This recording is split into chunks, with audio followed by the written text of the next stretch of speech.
Hi everyone, Darren here again with Airless Discounter, and this is another Q&A video series. And in this case, we are looking at a question from a customer regarding the HLV sprayers.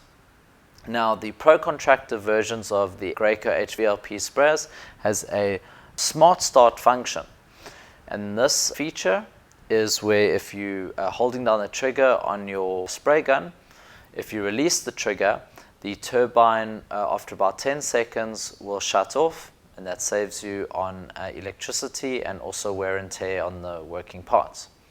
However, some customers report that the turbine doesn't shut down, and they're wondering if there's something wrong with the SmartStart feature.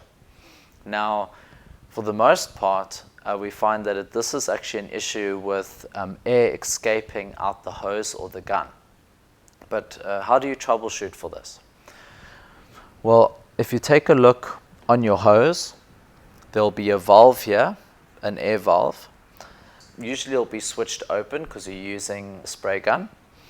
But you'll be able to figure out quite quickly if the issue is with your hose or with your spray gun by having the system turned on and using your spray gun, and you've got the SmartStart switched on.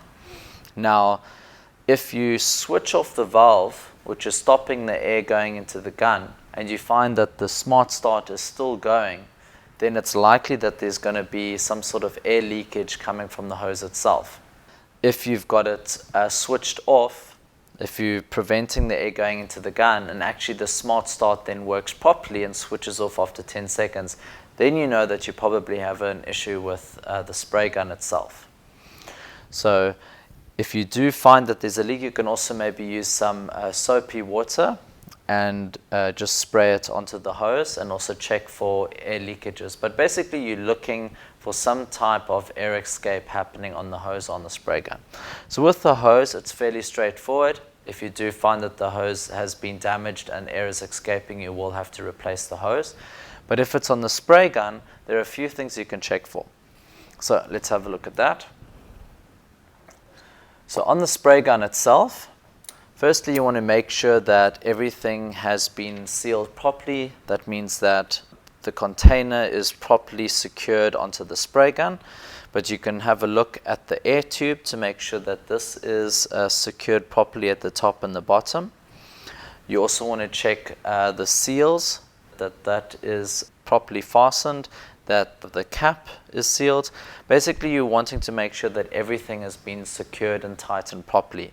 If things are loose, or if you're perhaps using the wrong air cap, that's going to give you issues. Again, you'll be able to just spray some soapy water onto maybe around the seals or around the air tube, and also check if air is escaping that way. So there you have it. If the SmartStart feature just doesn't seem to be working, you are looking for air escaping from the hose or from the spray gun itself, and hopefully that will sort out your issues. If you're still having problems, then leave us a comment in the comment section or give us a call and we'll be able to assist you further. Thank you so much for watching, and have a great spray.